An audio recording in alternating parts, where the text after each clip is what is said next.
اشرح لي صدری ویسر لی امری واحلل عقدۃ من لسانی یفقہوا قولی۔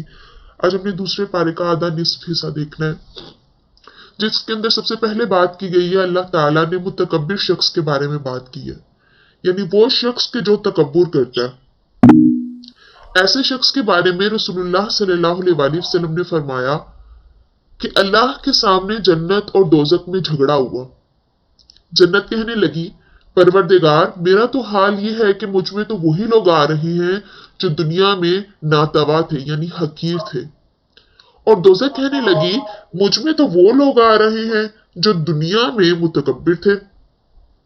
اللہ تعالیٰ نے جنت سے فرمایا میری رحمت ہے، تو میری رحمت ہے، اور دوزخ سے فرمایا تو میرا عذاب ہے۔ تو دوزخ کے اندر کون لوگ جائیں گے؟ جو متکبر ہیں۔ متکبر کسے کہتے ہیں؟ تکبر کرنے والے کو، یعنی وہ جو تکبر کرے۔ اب دیکھیں، آپ کو کسی بھی چیز، یہ تکبر کا کیا ہوتا ہے؟ غرور کرنا، اور متکبر شخص کا ٹھکانہ جہنم کے علاوہ کہیں اور نہیں ہے۔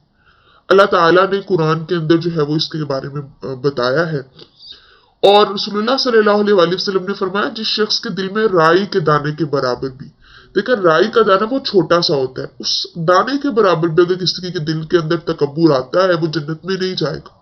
تکبر کیا ہوتا ہے؟ دیکھیں اپنے آپ کو جو ہے وہ افضل سمجھنا، دوسروں کو کمتر سمجھنا،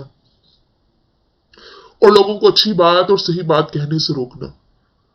رسول اللہ نے فرمایا نا، حدیث ہے، اور تکبر یہ ہے کہ آپ جو ہے وہ دوسروں کو اچھی بات کہنے سے روکیں اور دوسروں کو اپنے سے کمتر سمجھیں، خود کو سمجھیں کہ میرے پاس میں بہت ہوں۔ چاہے وہ مال میں آپ کہیں کہ میرے پاس بہت مال ہے، اس کے پاس کیا ہے؟ چاہے وہ آپ جو ہے وہ علم میں کہیں کہ میرے پاس اللہ تعالیٰ نے مجھے علم دیا ہے، اس کو کیا دیا؟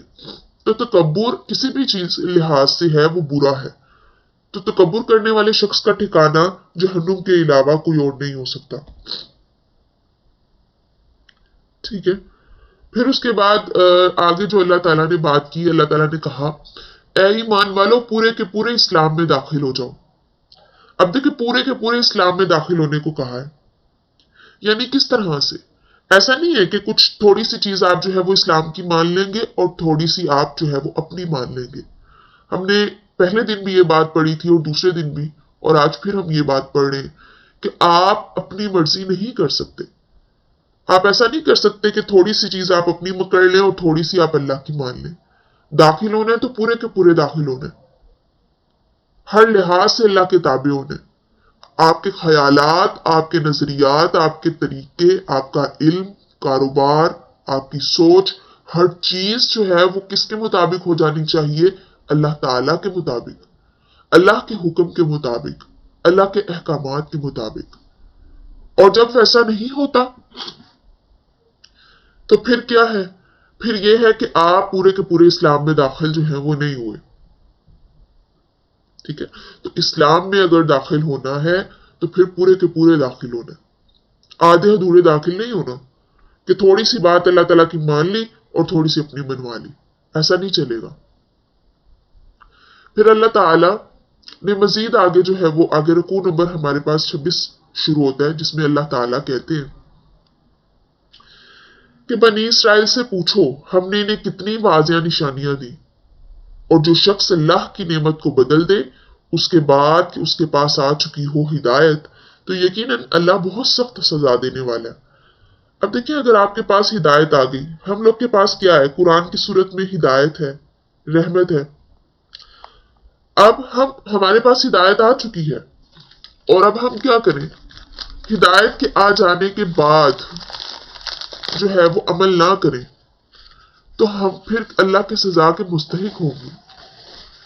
دیکھیں ہمارے پاس بہت زیادہ واضح نشانیاں موجود ہیں، بنی اسرائیل کو بھی اللہ نے اسی طرح سے واضح نشانیاں دی، لیکن بنی اسرائیل نے کیا کیا؟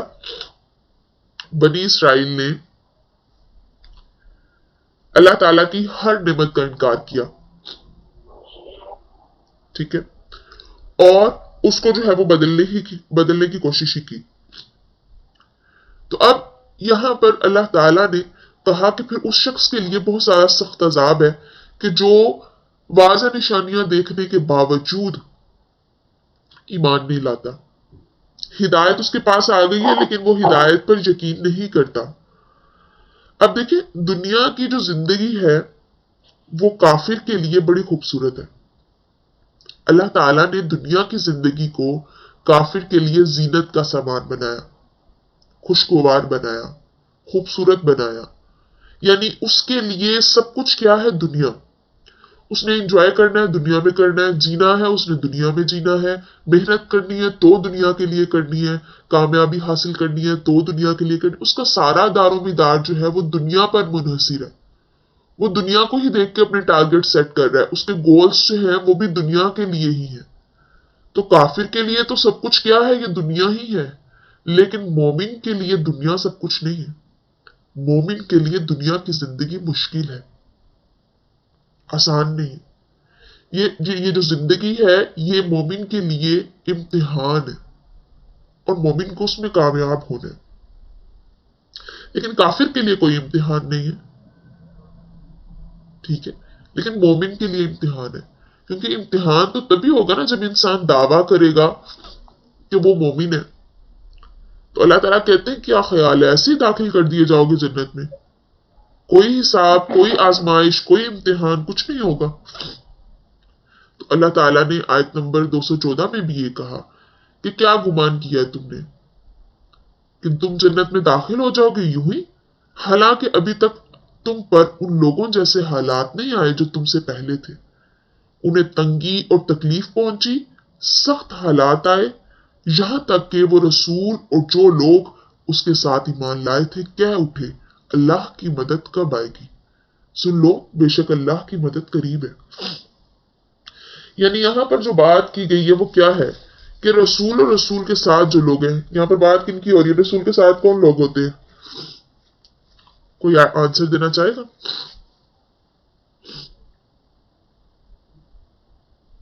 رسول کے ساتھ کون لوگ ہوتے ہیں؟ جی صحابہ، ٹھیک ہے۔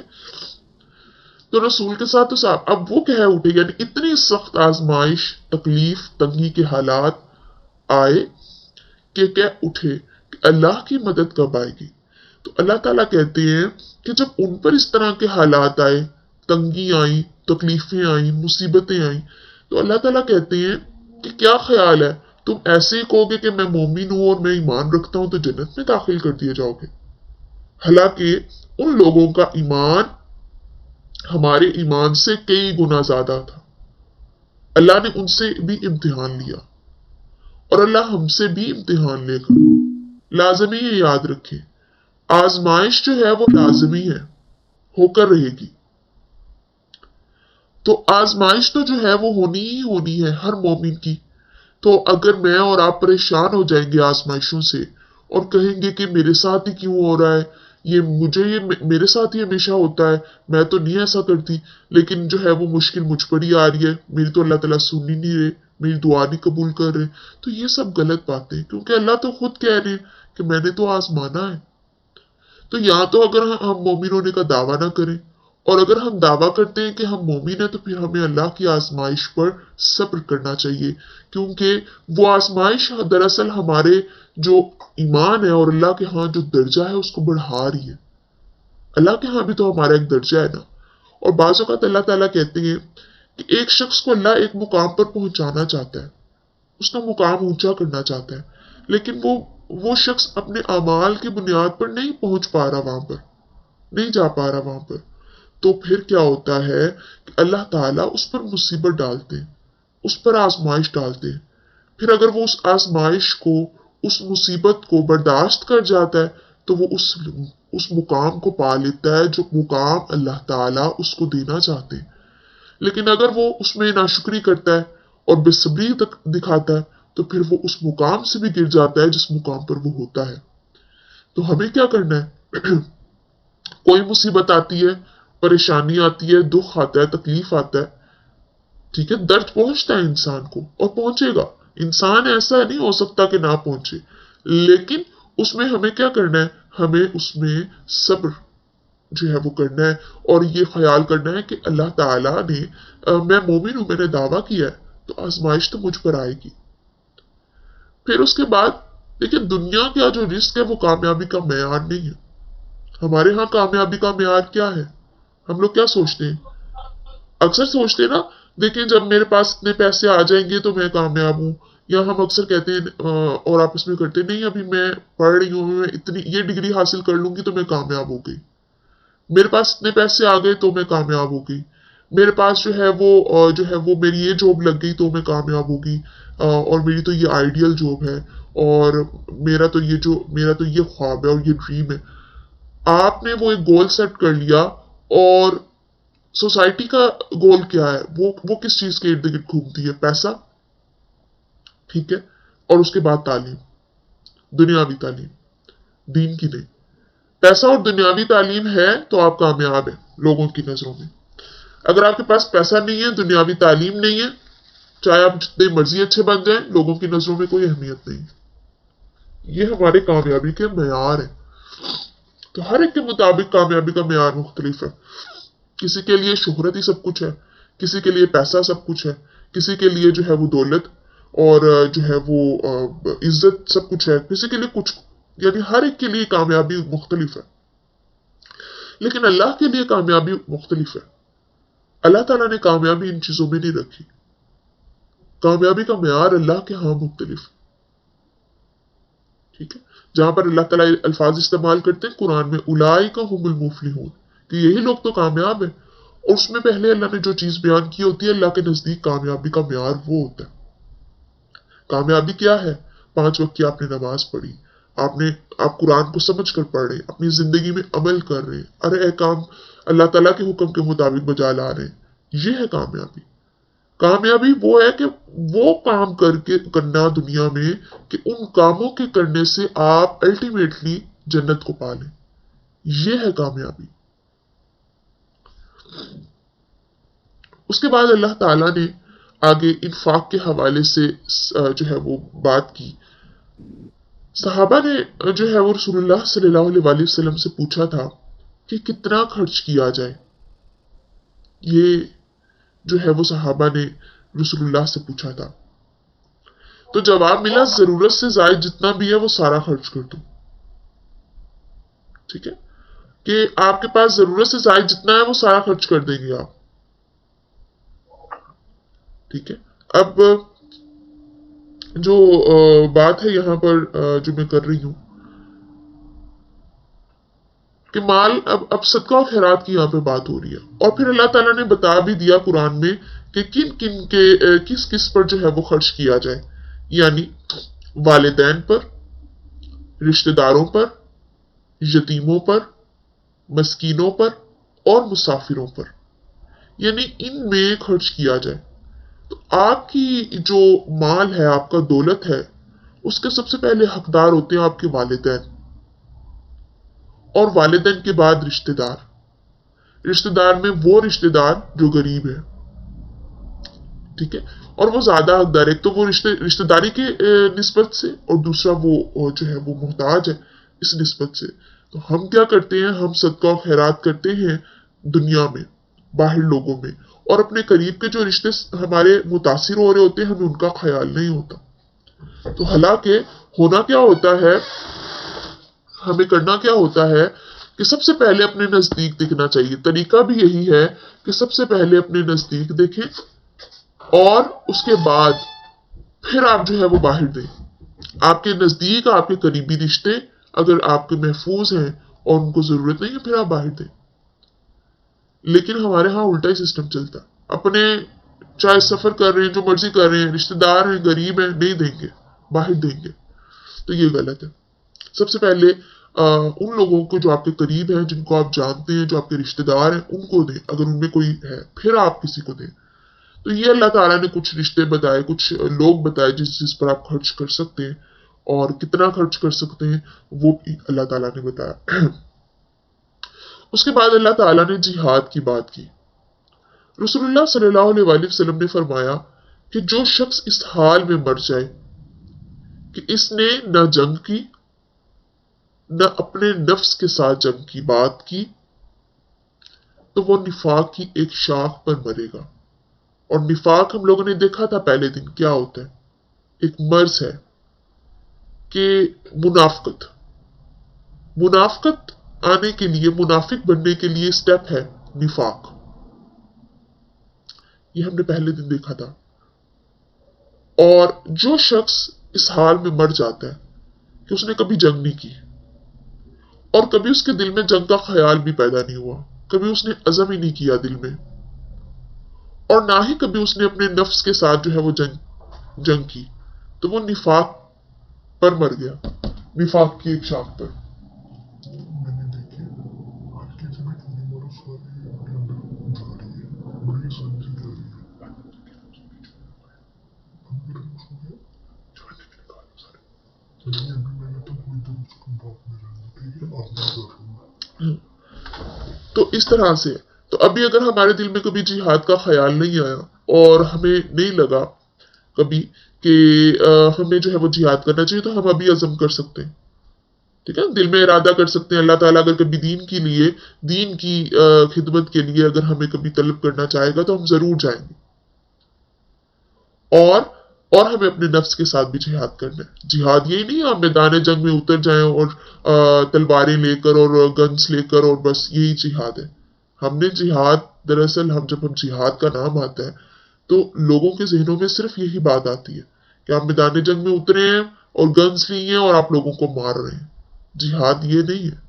जिहाद क्या है कि अपने नफ्स के साथ भी जंग करना। देखिए, आपका नफ्स कह रहा है, आपकी ख्वाहिशात कह रही है ये काम करना है, अल्लाह कह रही है ये काम नहीं करना, तो लड़े उसके साथ। तो अपने नफ्स के साथ लड़ना सबसे बेहतरीन जो है वो जिहाद है। उसके बाद रुकू नंबर 27 के अंदर अल्लाह ताला ने हुर्मत वाले महीनों के बारे में जिक्र किया। हुर्मत वाले महीने 4 हैं, जिलकादा, जिलहजा, रजब, मुहर्रम।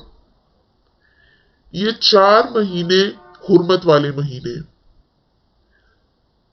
ज़माने जाहिलियत में भी जो है वो यही 4 महीने हुर्मत वाले महीने थे, और अल्लाह ताला ने फिर इनकी हुर्मत को कायम रखा, और हमारे लिए भी यही हुर्मत वाले महीने।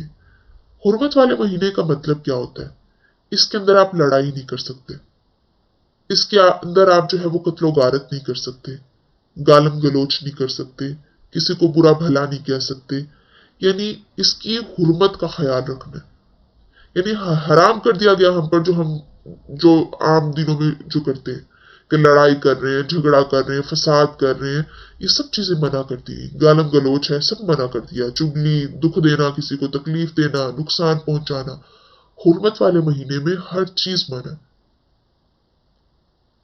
तो ये अभी एक पीछे रजब का महीना हुर्मत वाला महीना गुजरा है, और अभी आगे 3 लगातार इकट्ठे आएंगे।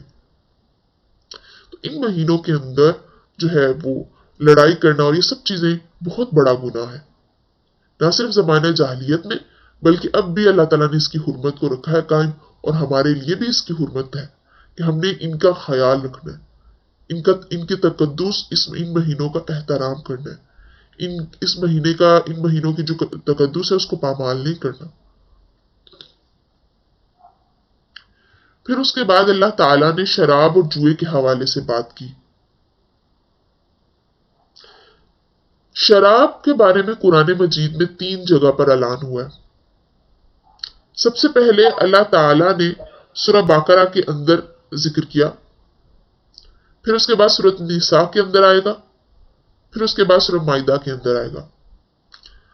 सूरह बकरा में चूंकि अभी मदनी दौर है और अभी पहली सूरत है मदनी दौर के अंदर, जब रसूलुल्लाह सल्लल्लाहु अलैहि वसल्लम, जब भी मैं रसूलुल्लाह का नाम लूं तो आप साथ में जरूर सल्लल्लाहु अलैहि वसल्लम पढ़ें, क्योंकि आप सल्लल्लाहु अलैहि वसल्लम ने जो है वो फरमाया था, जिब्राइल अमीन ने 3 दफा जो है वो कोई बात कही, और आपने हर दफा में जो है वो आमीन के कहा कि जो शख्स मेरा नाम आता है और दरूद नहीं पढ़ता जो है, बल्कि इस तरह से था, जो शख्स मेरा नाम आए और दरूद पढ़े तो वो आबाद रहे। तो इस तरह के अल्फाज थे, मफहूम है कुछ इस तरह से। तो लाजमन जो है वो करना चाहिए, चाहे जितनी दफा मर्जी है। तो अभी चूंकि रसूलुल्लाह सल्लल्लाहु अलैहि वसल्लम अभी मक्का से मदीना हिजरत करके गए और मदनी दौर की पहली सूरत है, तो शराब को बिल्कुल पहली दफा में हराम नहीं कर दिया। बल्कि आहिस्ता आहिस्ता जो है वो शराब की हुर्मत को जो है वो किया। सबसे पहले सूरह बकरा के अंदर ये कहा गया कि शराब में जो है वो ज्यादा गुनाह है और थोड़ा फायदा है। अब देखें, गुनाह कहा तो सवाब कहना चाहिए अल्लाह ताला को, या फिर नुकसान कहा तो फायदा कहना चाहिए था, लेकिन अल्लाह ने कहा कि इसमें गुनाह ज्यादा है और फायदा थोड़ा है। अब फायदा किस तरह से होता था कि मुशरिकीन मक्का क्या करते थे, सॉरी मुशरिकीन मक्का कह रही हूँ, मदीना के अंदर क्या किया जाता था कि मेले लगाए जाते थे, और मेलों के अंदर वो बहुत अच्छी खासी खूब रज कर जो है वो पेट भरकर शराब पीते और फिर जुआ खेलते। जो जुआ में हारता तो वो उसका ऊंट या जो है वो लेकर ज़िबा किया जाता, उसका गोश्त गरीबों में तकसीम किया जाता। अब ऊंट उस जमाने में और अब भी बहुत महंगा है, और गरीबों को उसका गोश्त देना तो एक तरह से फायदा हो जाता था गरीबों का, कि उन्हें भी चले साल भर में कभी उनको खाने को मिल जाता था। लेकिन उसमें ज्यादा जो है वो गुनाह था कि शराब की हालत में आप लड़ाई कर रहे हैं, झगड़ रहे हैं, आपको नहीं मालूम। तो शराब जो है वो फिर उसकी हुर्मत का जो है वो ऐलान किया सूरह माइदा के अंदर जाकर। सूरह माइदा में परमानेंट हराम कर दी गई, लेकिन अब हमारे लिए हराम है। लेकिन हम चूंकि यहाँ पर पढ़ रहे हैं सूरह बकरा में, तो बताना मकसद ये है कि यहाँ पर अभी हराम नहीं हुई थी। और जुआ भी हराम है। जुआ क्या होता है? बगैर मेहनत के कमाया गया पैसा। आपने कोई मेहनत नहीं की और आपके पास पैसा आ गया, ये जुआ है। जुआ में क्या होता है? पैसे की लत लग जाती है आपको। आप जीत रहे हैं, आपको होता है कि पैसा और पैसा आ रहा है और आ रहा है, लेकिन जब नहीं आ रहा तो फिर आप क्या करते हैं जुए में? आपने जुए अगर जो है वो कभी किसी के बारे में सुना हो तो वो तो सब कुछ बेच बाच देते और फिर लड़ाइयां झगड़े कत्लो गारत तक उतर आते हैं। और शराब का मामला क्या है? शराब क्यों अल्लाह ने हराम की? शराब जब आप इंसान पीता है तो वो काम जो अपने होश में नहीं कर सकता वो शराब पी कर करता है। बहुत सी चीजें होती है ना, हम कंट्रोल कर जाते हैं। देखिए, हमें गुस्सा आ जाता है, हम बाज़ औक़ात किसी को बहुत कुछ सुनाना चाहते हैं, लेकिन हम किसी मुरव्वत की वजह से नहीं सुना पाते, हमें सब्र करना पड़ जाता है, या कुछ मतलब किसी वजह से हम रुक जाते हैं। लेकिन अगर कोई शख्स शराब पिएगा तो उसके अंदर एक अजीब सी पावर आ जाती है कि जो काम वो होश में रहकर नहीं कर सकता वो फिर अपने मदहोश होने के बाद करता है। तो अकल को क्या कर देती है? शराब जायल करती है। अकल आपकी काम करना छोड़ देती है कि आप अकल से कोई फैसला नहीं करते। फिर आपका जो दिल कर रहा है और फिर आप जो करना चाहते हैं फिर आप एक्चुअली में वो करते हैं। तो फिर इसमें बहुत सी चीजों के बारे होता है कि आप बहुत सी दफा में अपना नुकसान कर बैठते हैं, दूसरों का नुकसान कर बैठते हैं, फिर शराब में लड़ाई करना, झगड़ा करना, और आपको नहीं मालूम आप क्या कर रहे हैं। तो इसलिए अल्लाह ताला ने इसको हराम करार दिया। अब शराब पीकर कोई जो है वो अपनी बीवी को तलाक दे बैठे और होश में आने के बाद उसे पता चले मैंने तो तलाक दे दी है, तो ये उसके लिए कितना मुश्किल होता। अल्लाह ने फिर शराब को परमानेंट हराम कर दिया। यानी जिस चीज की थोड़ी सी ज्यादा मिकदार भी हराम है ना, उसकी थोड़ी भी लेना, थोड़ा इंटेक भी हराम है। आप ऐसा नहीं कह सकते, यानी यहाँ पर ये होता ना कि अगर कह दिया जाता है कि इतना हराम है तो फिर वो लोग इस्तेमाल उसको करते। अल्लाह ने परमानेंट उसको हराम कर दिया कि आप उसका एक भी कतरा नहीं इस्तेमाल कर सकते। तो शराब से जो नफरत दिलाई गई, ठीक है, वो बहुत ज्यादा है। अल्लाह रसूलुल्लाह सल्लल्लाहु अलैहि वसल्लम ने इतनी हदीस और इस तरह से इसके जो है वो आपको बयान किया कि शराब से आपको नफरत हो जाए। क्या कहा? रसूलुल्लाह सल्लल्लाहु अलैहि वसल्लम ने फरमाया कि मेरी उम्मत के कुछ लोग शराब पिएंगे और इसका नाम कुछ और रख लेंगे। यानी अभी मैं आप लोगों को भी शायद जो लोग तो सोशल मीडिया यूज करते हैं उनको अंदाजा होगा, कुछ अर्सा पहले एक रेस्टोरेंट जो है वो बहुत ज्यादा वायरल हुआ था, आई थिंक सो लाहौर के अंदर, जिसके अंदर उन्होंने एक पूरा बार बनाया था और उन्होंने हलाल शराब के नाम से जो है वो कहा। उन्होंने कहा कि शराब नहीं है, लेकिन जो है वो तरीका जो है वो बिल्कुल उस तरह से है, ग्लासेस वो हैं, और यानी हम उसके यानी ये जो शराब हराम की गई है ये वो नहीं है, बल्कि ये तो हलाल शराब के नाम से उन्होंने उसको फेमस किया था। तो इस तरह से बहुत सी जो है वो चीजें देखने को मिलती हैं। तो शराब हराम है तो हराम है, आप हलाल चीज है तो उसका नाम कोई और रख लें अगर वो वाकई में हराम है। तो इस तरह से लोग जो है वो करेंगे। और फिर रसूलुल्लाह ने ये भी फरमाया सल्लल्लाहु अलैहि वसल्लम कि हर नशावर चीज जो है वो हराम है। कोई भी चीज जो नशा करती है, जो अकल को जायल करती है, जिसकी आपको लत लग जाए, जिसकी आपको आदत लग जाए, वो हराम है उसका लेना। आपने यहां तक फरमाया शराब के सिलसिले में 10 लोगों पर लानत की। शराब लेने वाले पर, शराब बनाने वाले पर, शराब निचोड़ने वाले पर, शराब बेचने वाले पर, शराब देने वाले पर, और जो उसकी कमाई करते हैं, जो उस शराब को उठाते हैं, जो शराब की मजदूरी करते हैं, जो शराब भरते हैं, ठीक है, और जिसके लिए शराब लाई जाती है, उस सब पर रसूलुल्लाह सल्लल्लाहु अलैहि वसल्लम ने लानत की। अब यहां पर अगर कोई शख्स कहे कि मैं तो सिर्फ शराब को पैक करवा रहा हूं, मैं तो सिर्फ शराब को बेच रहा हूं, और मैं तो सिर्फ मजदूरी कर रहा हूं, मैं तो सिर्फ जो है वो ट्रक्स में शराब आती है और मैं तो सिर्फ उठाकर सिर्फ लगाता हूं, सब पर लानत है। और उस सब का बेले अब देखें बड़ी मेहनत का काम होता है, और खासतौर पर हमारे यहाँ तो यहाँ पर ये चीज बड़ी होती है, क्योंकि लोग के पास इतनी तालीम नहीं होती और लोगों को फिर काम करना पड़ता है। और जब वो स्टोर्स पर काम करते हैं, और स्टोर पर जब वो काम करते हैं तो फिर वहां पर शराब लाजमी होती है।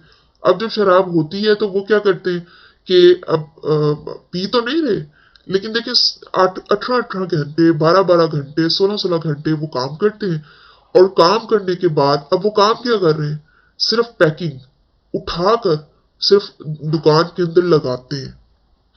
अब देखिए वो मेहनत भी कर रहे हैं, लेकिन उस इतनी मेहनत की गई का फायदा जब उसकी कमाई हराम है, तो वो आप जो कमा रहे हैं वो पैसे हराम है।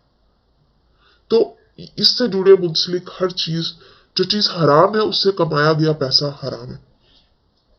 इसी तरह से जैसे आपने किसी को कुछ दुकान रेंट पर दी है मिसाल के तौर पर, और अब कोई उसके अंदर जो है वो शराब की दुकान खोलकर बैठ जाए, तो उसके आने वाले जो पैसे हैं वो आपके लिए हराम है। आप नहीं कह सकते, आप तो कहेंगे कि मैं तो नहीं शराब बेच रहा, बेच तो मेरा किराएदार रहा है, लेकिन है तो आपकी दुकान ना, पैसे तो आपको दे रहे हैं ना वो। तो ये इस तरह से यानी इतनी नफरत दिला दी गई कि इससे मुंसलिक हर चीज और जुड़ा हर पैसा वो हराम है। फिर उसके बाद बात की जाती है दोबारा से, अल्लाह ताला ने बात की खर्च करने के हवाले से। देखिए कम से कम खर्च करने की हद जो है वो ज़कात है, मिनिमम। कि ज़कात तो फर्ज है, वो करनी है। ज्यादा से ज्यादा आखिरी हद सदके की क्या है, जरूरत से जायद सब खर्च कर देना, ये आखिरी हद है। यानी आप अपने पास इतना पैसा रखें जितनी आपको जरूरत है। ये नहीं कि अब मैं अपनी औलाद के लिए भी जमा कर लूं, यानी जितना जरूरत है उतना तो ठीक है, लेकिन जैसे जो लोगों की आदत होती है बहुत ज्यादा अंबार लगाने की दौलत के, वो अल्लाह ने इजाजत नहीं दी कि दौलत के इतने आप अंबार लगाएं, ठीक है। और वैसे इतना करना भी जो है वो उतना करें जितनी जरूरत है। बहरहाल यहाँ पर खर्च करने के हवाले से अल्लाह ने बात की कि जरूरत से जायद जो है वो सब खर्च कर देना, ये सदके की आखिरी हद है। लेकिन इसके बारे में भी रसूलुल्लाह सल्लल्लाहु अलैहि वसल्लम ने फरमाया उतना खर्च करो, और बेहतरीन सदका और अफजल सदका वो है कि जिसको खर्च करने के बाद आदमी खुद मोहताज ना हो। यानी आप इतना ना खर्च कर दें कि उसके बाद आपको ही मांगने की जरूरत पड़ जाए। तो खर्च करें, जितना खर्च कर सकते हैं उतना करें, जरूरत से जायद करें, लेकिन इसका भी ध्यान रखें अपनी जरूरतों का, कि मेरी ये जरूरतों का, ख्वाहिशों का नहीं यहाँ पर बात करी, क्योंकि ख्वाहिशें लामहदूद हैं, ख्वाहिशों की कोई पैर नहीं है, वो जितने मर्जी फैलाएं वो बढ़ती चली जाएंगी, लेकिन जरूरतें महदूद होती हैं, बहुत कम होती हैं। अपनी ज़रूरतों का ख्याल रखें कि मेरे पास इतने पैसे हों, ये इतनी चीज़ें हों जिससे मैं अपनी ज़रूरत पूरी कर सकूं। और फिर उसके बाद अगर आप खर्च करना चाहते हैं तो जितना खर्च करना चाहते हैं उतना करें, इसकी इजाज़त है।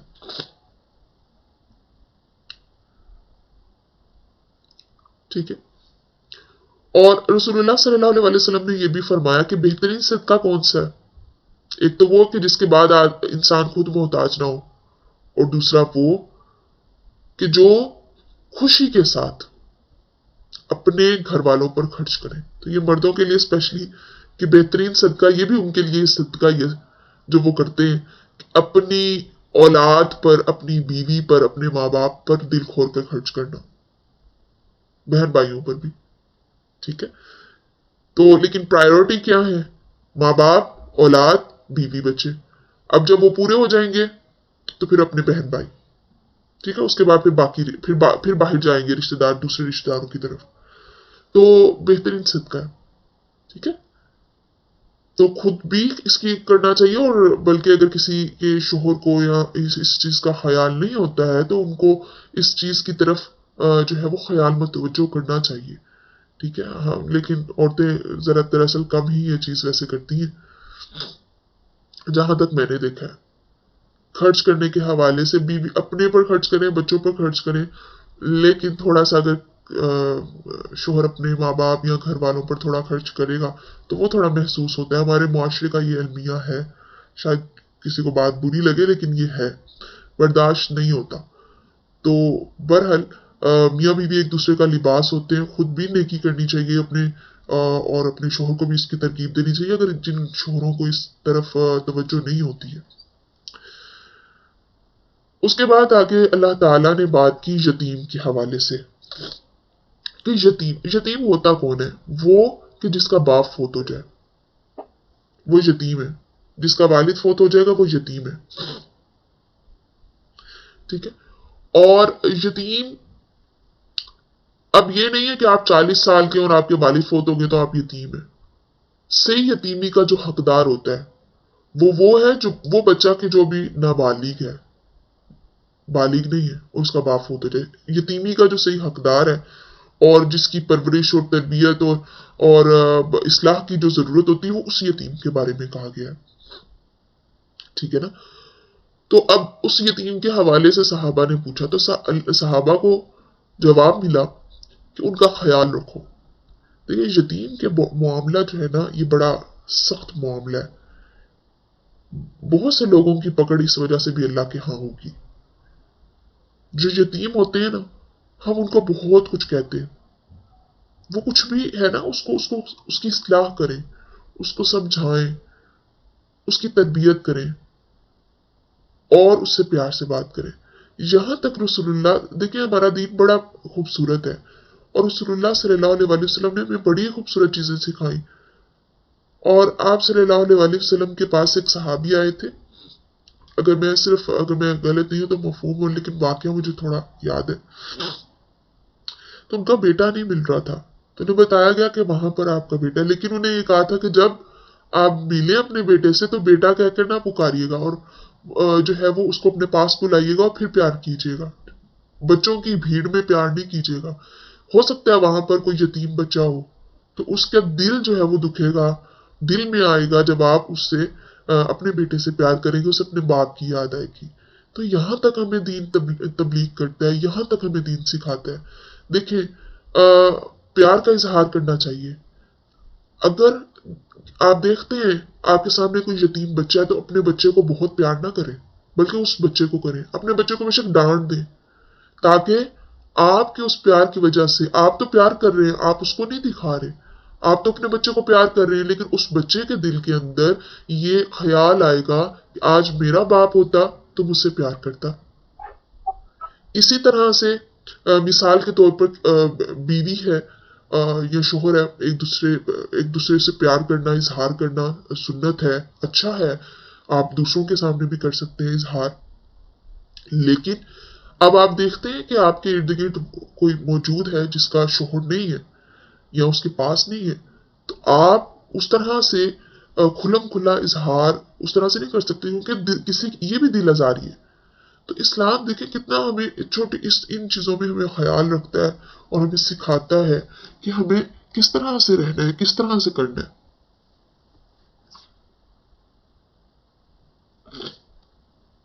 تو یتیم کے بارے میں کہا گیا ہے کہ اسے اف تک نہ کو، اسے جھڑکو نہیں. یہ جھڑکنا اس کو، یہ بھی بہت بڑا گناہ ہے. رسول اللہ صلی اللہ علیہ وسلم نے فرمایا کہ جو یتیم کی کفالت کرے گا اور سرپرستی کرے گا، میں اور وہ جنت میں اس طرح ہوں گے. پھر آپ نے اپنی شہادت والی انگلی اور اس کے ساتھ والی انگلی کو دونوں کو ساتھ جوڑ کر دکھایا، کہا میں اور وہ اس طرح سے ہوں گے جو یتیم کی کفالت کرے گا. اتنا بڑا اجر ہے کہ رسول اللہ صلی اللہ علیہ وسلم کا ساتھ ملے گا. پھر اس کے بعد آگے بات کی گئی ہے نکاح کے حوالے سے. اب نکاح کیا ہے؟ ایک معاہدہ، کانٹریکٹ جو دو لوگوں کے درمیان ہوتا ہے، ایک لڑکا اور لڑکی کے درمیان. نکاح جو ہے، بہترین نکاح وہ ہے جس میں کم سے کم خرچہ ہو، بلکہ بہترین شادی وہ ہے جس کے اندر کم سے کم خرچہ ہو. جتنا کم خرچہ، جتنی سادگی، اتنی زیادہ اللہ کے ہاں سے برکت آتی ہے. اور جتنا زیادہ تام جھام، جتنی زیادہ جو ہے وہ آسائشوں والی اور دھوم دھام سے کرا جاتا ہے، اتنی برکتیں کم ہوتی ہیں. کیونکہ جتنی دھوم دھام ہوگی اتنی فضول خرچی ہوگی، اتنی اللہ کے احکامات کی نافرمانی ہوگی، اور جتنی اللہ کے احکام کی نافرمانی ہوگی اتنی اس کے اندر بے برکتی پیدا ہوگی. اور جتنا جو ہے وہ سادگی، سنت کے مطابق اور کم جو ہے وہ تام جھام کے جو ہے وہ بغیر کی جائے گی، اتنی اس کے اندر برکت ہوگی. اب نکاح کے حوالے سے اللہ تعالیٰ نے بات کی کہ نکاح اب مرد کے لیے حکم ہے کہ وہ مسلمان عورت سے بھی نکاح کر سکتا ہے اور اہل کتاب عورت سے بھی نکاح کر سکتا ہے. اہل کتاب میں عیسائی عورت اور یہودی عورت. ٹھیک ہے، تو مرد کے لیے کیا ہے؟ یہودی عورت، عیسائی عورت اور مسلمان عورت، یہ تینوں سے نکاح کر سکتا ہے. لیکن عورت کے لیے صرف ایک ہی حکم ہے کہ عورت صرف اپنے مسلمان مرد سے ہی نکاح کر سکتی ہے. عورت کو اجازت نہیں ہے کہ وہ اپنے مذہب سے باہر کسی اور مرد سے نکاح کرے، لیکن مرد کے لیے اللہ نے اجازت رکھی ہے کہ وہ مسلمان عورت سے بھی نکاح کر سکتا ہے، افضل یہی ہے، لیکن اگر وہ چاہے تو عیسائی عورت، یہودی عورت سے بھی کر سکتا ہے.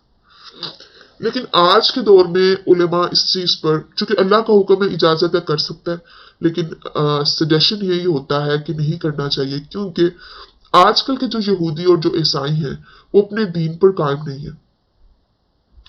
وہ صرف نام کے یہودی یا نام کے عیسائی ہیں. حلال حرام کی تمیز نہیں ہے ان میں.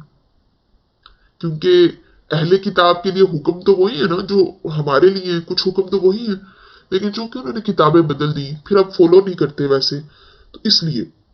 اور پھر دوسرا یہ بھی ہے، پھر اس صورت میں بھی اجازت آپ کو تھوڑا پریفرنس دے دی جاتی ہے اگر تو آپ ایسے جگہ پر رہ رہے ہیں جہاں پر مرد ڈومیننٹ ہے، غالب ہے، اور عورت جو ہے وہ نہیں ہوگی، تو وہاں پہ بھی اجازت دے دی جاتی ہے. کیونکہ پھر ایسا نہیں ہوگا کہ وہ مرد جو ہے وہ اپنے دین سے پھر جائے گا، چانسز کم ہوں گے. اور لیکن اگر وہ ایسی جگہ پر ہوں گے جہاں پر عورت کا جو ہے وہ راج چلے گا، تو پھر چانسز ہوں گے کہ مرد آہستہ آہستہ اپنے دین کو ہی چھوڑ دے.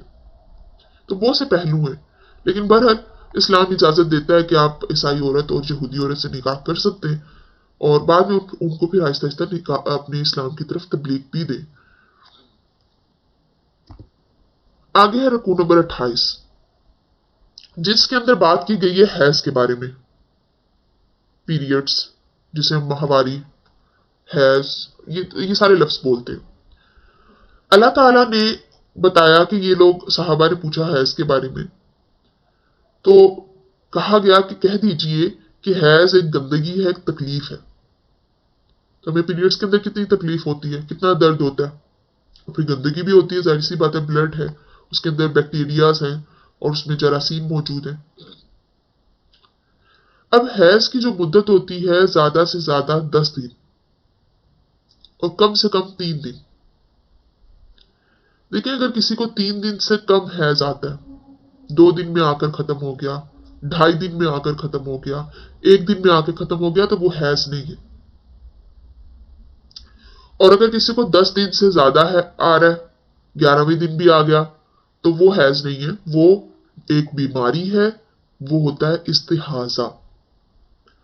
उस बीमारी के अंदर नमाज पढ़ना, रोजा रखना, यानी उसके अंदर कुछ भी मना नहीं है, क्योंकि वो तो एक बीमारी है, तो उसमें सब कुछ करना होगा और सब कुछ की इजाजत है, कुछ भी कर सकते हैं। लेकिन हैज के अंदर अल्लाह ताला ने कुछ पाबंदियां रखी हैं। ठीक है, आपको 7 दिन आ गए, ब्लड आ रहा है, 8 दिन आ रहा है, 5 दिन आ रहा है, और उसके बाद रुककर फिर 7वें दिन आ जाता है, तो 10 दिन के अंदर अंदर ही है ना, तो वो हैज ही काउंट होगा। बहरहाल उसके बारे में एक कुछ पाबंदियां हैं हैज की, आप नमाज नहीं पढ़ सकते, और जो नमाजें उन दिनों में छूट जाएंगी उनको दोबारा पढ़ना नहीं है। कुरान को हाथ नहीं लगा सकती, आप रोजा नहीं रख सकती, लेकिन जो रोजे इस हालत में छूट जाते हैं उनकी क़ज़ा बाद में लाजमन करनी होती है। नमाज की नहीं करनी होती, लेकिन रोजे की करनी होती है। उसके बाद पाबंदी क्या है कि मस्जिदुल हराम, काबा, यहां आप तवाफ नहीं कर सकते, आप दाखिल नहीं हो सकते उसके अंदर, हरम में। आप मुबाशरत नहीं कर सकते, मियाँ बीवी का कोई भी अज़दवाजी ताल्लुक नहीं कायम कर सकते। हाँ, मियाँ बीवी दोनों साथ बैठ सकते हैं, एक दूसरे को खाना खिला सकते हैं, प्यार बड़ी बातें कर सकते हैं, जैसे मर्जी आप कुछ भी कर सकते हैं। लेकिन अल्लाह ने सिर्फ एक स्पेसिफिक एक चीज कि आप जो है वो एक फिजिकल रिलेशन, मुबाशरत आप कह लें, इसका एक लफ्ज कह लें इंग्लिश में, फिजिकल आप उसको रिलेशन कह लें, वो अल्लाह ने एक स्पेसिफिक सिर्फ उस एक अमल को मना किया। लेकिन उसके अलावा अल्लाह ताला ने किसी भी चीज को मना नहीं किया, बल्कि अल्लाह ने वैसा ही हुक्म दिया जैसे आप बाकी दिनों में जो है वो शोहर को हुक्म दिया जैसे अपनी बीवी के साथ हो वैसे ही रहना चाहिए, बल्कि इससे ज्यादा नरमी का मामला जो है वो करना चाहिए। और उसको चूंकि अब यहाँ पर दीन भी हमें यही सिखाता है, क्योंकि हमारे यहाँ हमारे मुआशरे में ये रवाज नहीं है, और ना ही हमारे मुआशरे में इस चीज को सिखाया जाता है, ना बताया जाता है, ना माएँ अपने बच्चों को बताती हैं, और जब बच्चों को नहीं बताती तो उन्हें शऊर नहीं होता और वो आगे वैसा बर्ताव नहीं करते। अल्लाह ताला ने भी देखे हमें बहुत सी चीजों से देखे तकलीफ है।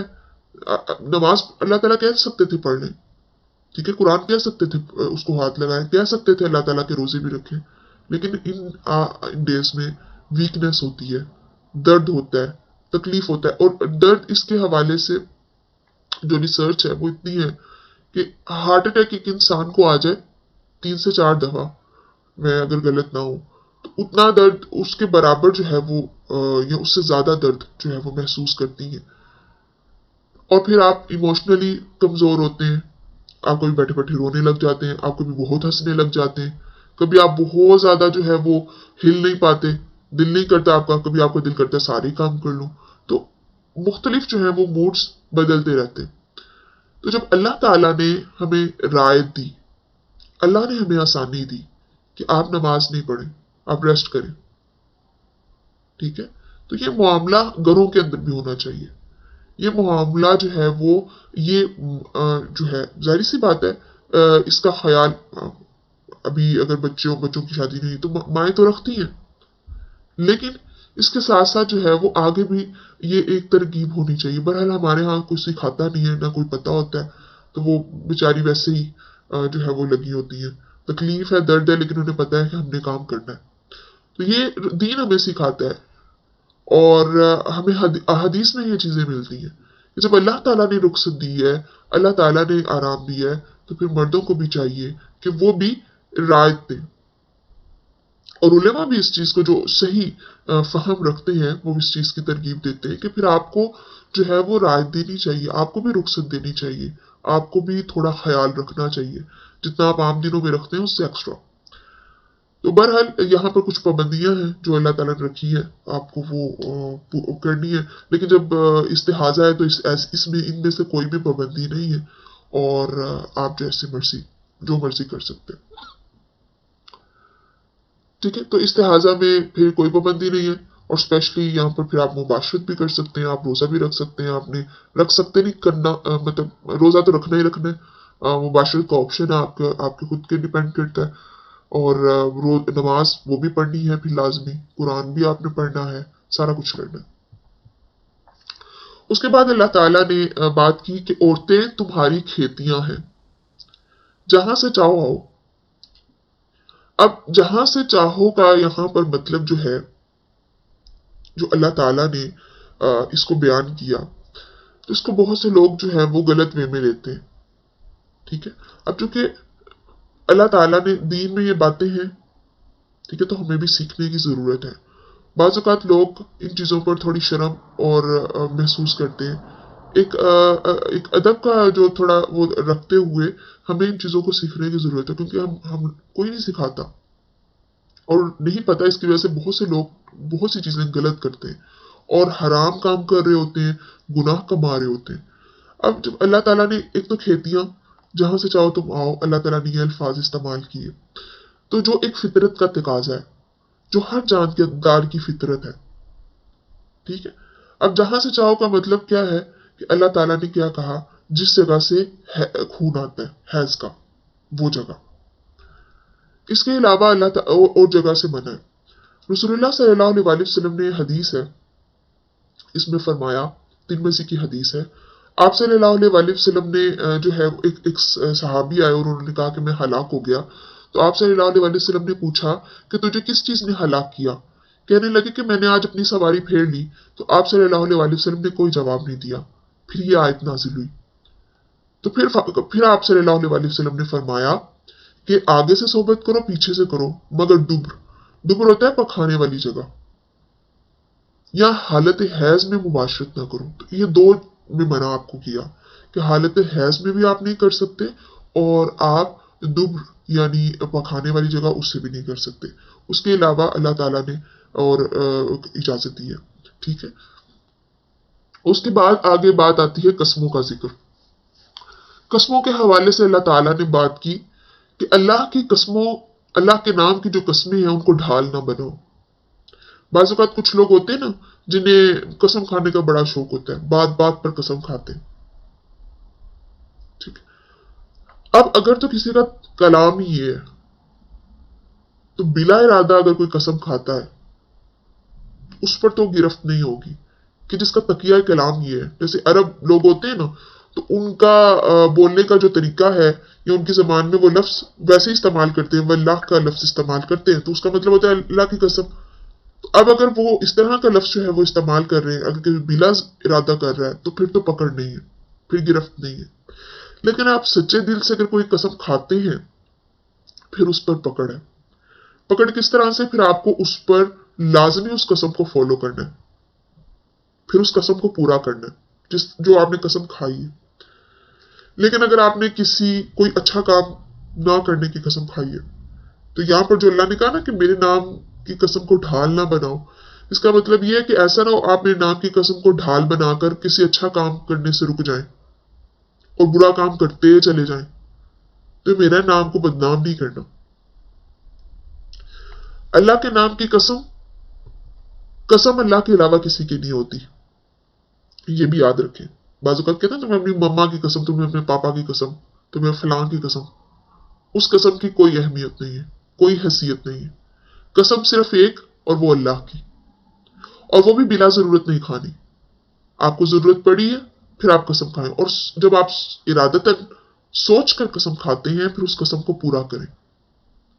اور اگر قسم کو پورا نہیں کریں, اور اس کے بارے میں رسول اللہ نے بھی فرمایا صلی اللہ علیہ وسلم کہ اگر آپ نے کسی ایسی بات کی قسم کھائی ہے اور پھر آپ سمجھتے ہیں کہ اس کو توڑ دینا بہتر ہے, تو پھر آپ اس کو توڑ دیں اور اس کے بعد اس قسم کا کفارہ ادا کریں. تو ایسے ہی نہیں رکھا کہ آپ قسمیں کھائیں اور توڑ دیں. پھر اگر آپ ارادتاً قسم کھائیں گے اور جب اس کو توڑیں گے پھر اس کا کفارہ بھی دینا ہے. نہیں دیں گے تو پھر گناہگار ہوں گے, تو کفارہ لازمی ہے. اس کے بعد ایلا کی بات کی. ایلا جو ہے اس کے بارے میں سورۃ المجادلہ کے اندر ڈیٹیل کے اندر آیا. یہاں پر صرف اللہ نے اتنا ہی ذکر کیا کہ ایلا وہ کہ جب آپ یہ قسم کھا لیں اپنی بیوی کے پاس نہ جانے کی،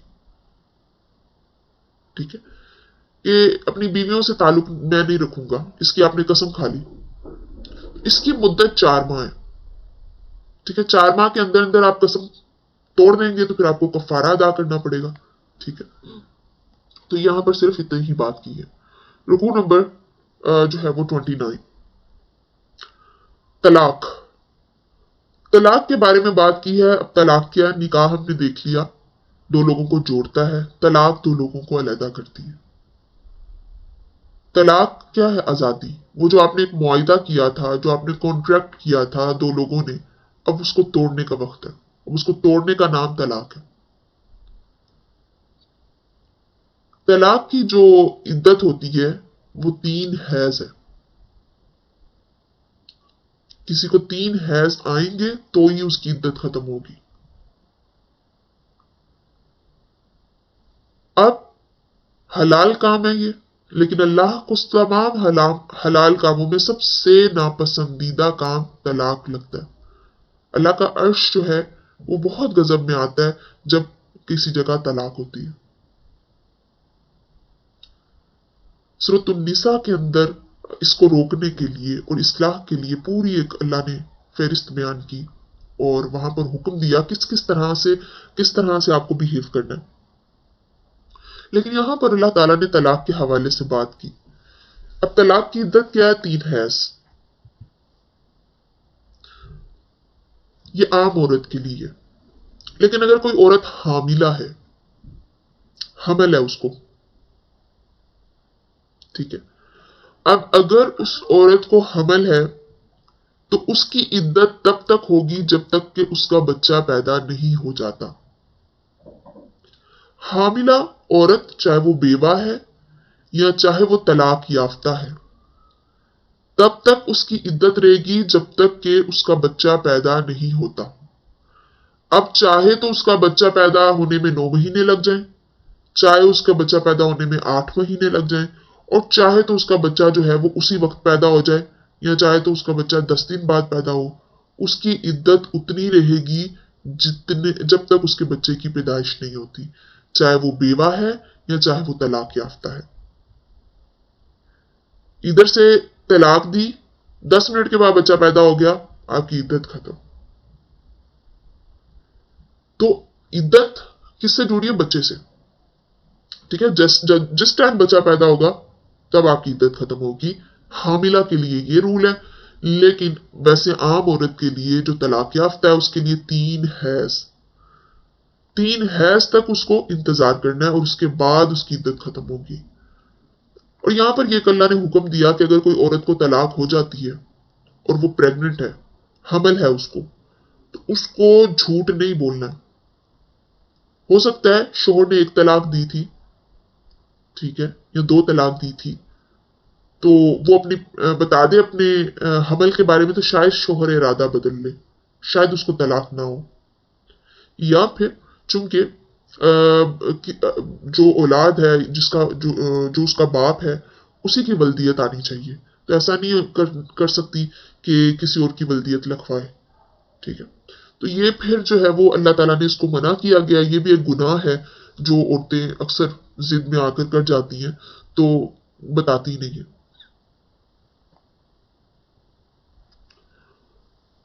اب عدت کے دوران جو نان نفقہ ہے، رہائش ہے، وہ شوہر کے ذمہ ہے، ٹھیک ہے۔ اب عدت جب تک پوری نہیں ہوتی،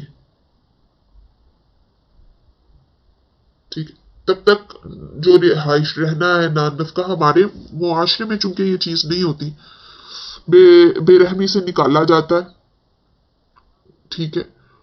اب اسلام دیکھیں بہت مختلف ہے۔ آپ لوگ کتنے لوگ یہاں پر سن رہے ہیں؟ کئی لوگ، تقریباً 50-55 لوگ سن رہے ہیں۔ اب 50-55 لوگوں گھروں تک یہ بات جا رہی ہے،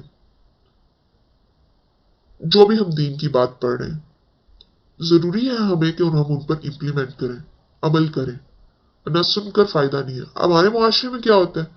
طلاق اگر ہو رہی ہے، اللہ نے اگر کہا ہے نا طلاق دینا، اس کا بھی ایک طریقہ رکھا ہے، ایک تہذیب رکھی ہے، लेकिन हम लोग जब देते हैं तलाक तो हम बेरहमी से निकाल देते हैं घर से, और गालम गलोच करके, और जो बुरा भला कह सकते हैं कहते हैं, और कोई ख्याल नहीं।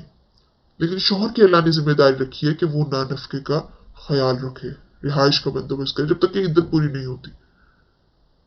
और वो औरत के जिसे तलाक हो जाती है और भी यानी औरत है, उसके उसके शौहर ने उसके साथ भी कोई रिश्ता या अज़दवाजी कायम नहीं किया, यानी यहाँ पर बात की जा रही है रुखसती से पहले की।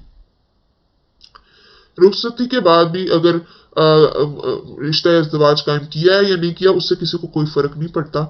ऐसी जगह जहां पर मियाँ और बीवी तन्हाई में है, चाहे कुछ हुआ है या नहीं हुआ, ठीक है, कोई भी जगह हो सकती है, मियाँ बीवी, दोनों मियाँ बीवी ऐसी जगह पर हैं जहां पर कुछ हो सकता था, उन्होंने किया नहीं किया वो उनका अपना मामला है, लेकिन हो सकता था, तो वो रुखसती ही कहलाती है। ठीक है, हम हमारे मुआशरे में रुखसती क्या होती है कि बारात आएगी, फिर जो है वो आप बेटी को अपने घर से भेजेंगे और वो लेकर जाएंगे, तो वो रुखसती कहलाती है। लेकिन इस्लाम में रुखसती क्या है? निकाह होता है जब लोगों के सामने हो गया तो बस ठीक है, उसके बाद सबके सामने मिल रहे हैं, मिल सकते हैं, बैठ सकते हैं। और एक तो ये भी मसला होता है, निकाह के बाद भी बड़ी पाबंदियां होती हैं। हालांकि निकाह के बाद पाबंदी नहीं हो सकती, क्योंकि वो दोनों मियाँ बीवी हैं, वो जो चाहे मर्जी कर सकते हैं, लेकिन हमारे मुआशरा उस पर पाबंदी लगाता है, ये भी गलत है। लेकिन यहाँ पर बात कर रहे हैं कि अगर मियाँ बीवी कहीं पर भी ऐसी जगह पर हैं जहाँ पर कुछ हो सकता था लेकिन नहीं हुआ, वो उनका अपना मामला, किया नहीं किया जो भी है, पर हो सकता था, तो वो रुखसती ही कहलाती है। अब चाहे आपने वो बच्ची को भेजा है उनके घर या नहीं भेजा, वो रुखसती ही है, वो हो गई है, अब इस्लाम की नजर में हो गई है। अब क्या है, अब होता क्या है बहरहाल कि जिस औरत से उसके शौहर ने मुबाशरत नहीं की, तो अमूमी तौर पर हमारी वो सोसाइटी में ये होता है कि जो है वो रुखसती से पहले मियाँ और बीवी कम ही होता है कि इकट्ठे हुए हों अलैदगी में नहीं होते, सबके सामने हैं, बैठे हैं, बातें कर रहे हैं, लेकिन अलैदगी में नहीं होते। तो अब रुखसती नहीं हुई, रुखसती से पहले क्योंकि ऐसा कोई भी मामला नहीं होता अलैदगी का वाला, तो फिर इद्दत नहीं होती। ऐसी औरत को तलाक हो जाए तो फिर उस पर इद्दत नहीं होती जिसके शौहर ने अभी मुबाशरत नहीं की, दोनों ने अकेले में कोई टाइम स्पेंड नहीं किया, और अगर किया होगा तो फिर इद्दत होगी। अब उसके बाद अल्लाह ताला ने बात की, अल्लाह ने मर्दों को एक दर्जा फोकियत दी है औरतों पर, और ये बात अक्सर औरतों को अच्छी नहीं लगती। लेकिन अमल के हिसाब से औरतें और मर्द बराबर हैं, जो जिस तरह की नेकी करेगा उसे उस तरह का सवाब में दिया जाएगा, सवाब में कोई भेदभाव नहीं। लेकिन यहाँ पर जहां पर दर्जा फोकियत दी है वो ये, चूंकि मर्द मामला देखता है, सारे जिम्मेदार है घर का, ठीक है, उसने सारे घर के अखराजात देखने हैं, घर का खर्च चलाना है, बीवी की देखभाल का जो भी उसके जरूरतें हैं, ना नफके की, औलाद का जो भी खर्चा है, माँ बाप सारा वो कर रहा है, तो हाकिम वो है, अल्लाह ने उसे इख्तियारात दिए फैसले के। लेकिन ये भी नहीं अल्लाह ने कहा कि सिर्फ वही है और औरत का कोई रोल नहीं है इसमें, ठीक है। लेकिन यहाँ पर फोकियत जो दी है ना, वो इस लिहाज से दी है, ये जो आता है ना कि मर्दों को एक दर्जा फोकियत दी, यानी उसको अल्लाह ने कहा है कि जाओ निकलो बाहर, तपती धूप में तुम कमाओ। औरत को नहीं कहा कि आप वो अपने आप को थकाए, वो जाके कमाए, अगर कोई कर रही है वो उसका अपना मामला है। लेकिन अल्लाह ने उसे पाबंद नहीं किया, पाबंद किसको किया? मर्द को किया है। तो उस लिहाज से एक दर्जा ऊंचा फोकियत जो दी है ना, वो उस लिहाज से दी है कि बाहर लोगों के ताने सुनेगा, कमाएगा, वो मर्द करेगा। औरत को नहीं कहा कि वो जाए बाहर कमाए और लोगों के ताने सुने, लोगों की नौकरियां करे। मर्द को अल्लाह ताला ने कहा कि जाओ इंतजाम करो और बेहतरीन जो है वो अपनी बीवी को खिलाओ, बेहतरीन अपने बच्चों को खिलाओ, जितना कर सकते हो, तुम्हें करना है सब कुछ जो करना है। तो उस लिहाज से अल्लाह ताला ने मर्दों को एक दर्जा फोकियत दी है। आमतौर पर लोग इसको गलत समझते हैं और डाइजेस्ट भी ये बात नहीं होती। फिर उसके बाद तलाक और रुजू का मामला।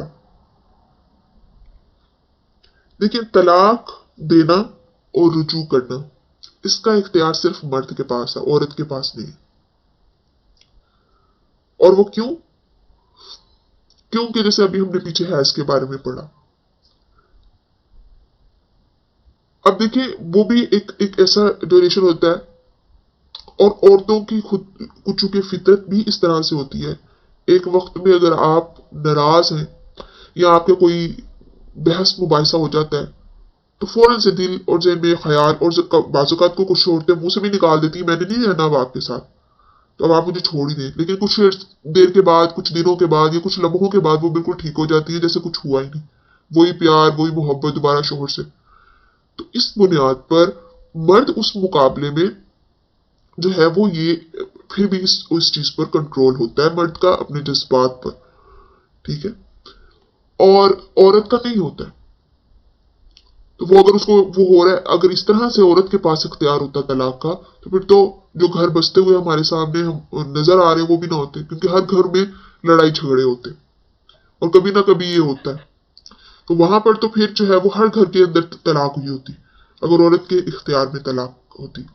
تو اس لیے اللہ نے اختیار جو دیا ہے طلاق کا وہ دیا ہے مرد کو، عورت کو نہیں۔ اب سنت طریقہ کیا ہے طلاق کا؟ ایک دفعہ طلاق دو۔ اول تو طلاق کا معاملہ سوچ سمجھ کے کوشش کرنی چاہیے، اصلاح کریں، وہ ہمیں ساری اصلاح کے طریقے سورہ النساء کے اندر اللہ نے بیان کیے، لیکن سنت طریقہ کیا ہے اس طلاق کا؟ ایک دفعہ طلاق دو، ٹھیک ہے، اور تب طلاق دو جب وہ پاکیزگی میں، یعنی حالت حیض میں طلاق دینے کو پسند نہیں کیا، وہ پاکیزگی میں ہیں تب انہیں طلاق دو، اور بس دے کر چھوڑ دو، ایک طلاق دو، اس کے بعد دوبارہ طلاق نہ دو، پھر جو ہے وہ اپنے آپ کو وقت دو اور اس کو بھی وقت دو۔ کیوں یہ کہا گیا، اس کی حکمت کیا تھی کہ اگر عدت کا گزر بھی جاتی ہے، 3 حیض گزر جاتے ہیں،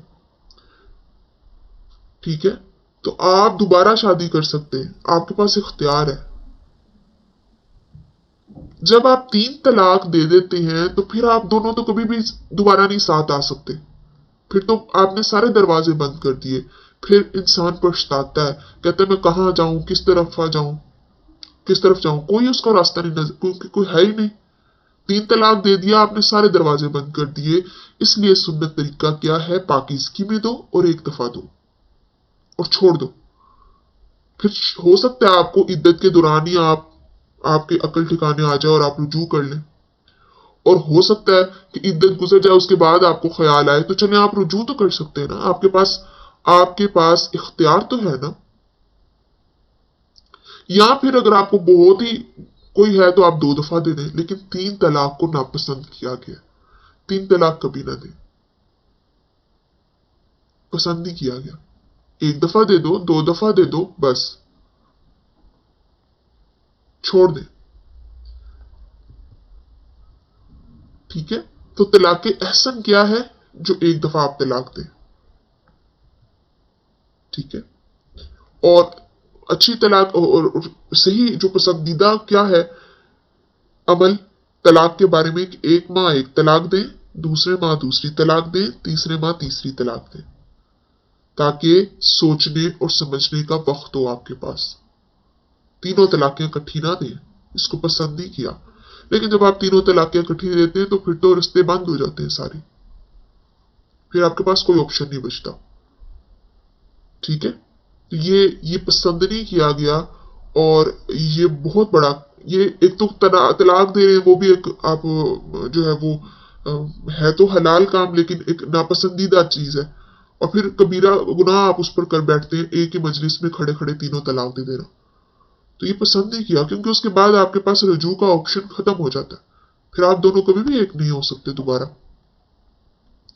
اچھا، طلاق کی اقسام ہے، طلاق کی 3 طرح کی اقسام ہے۔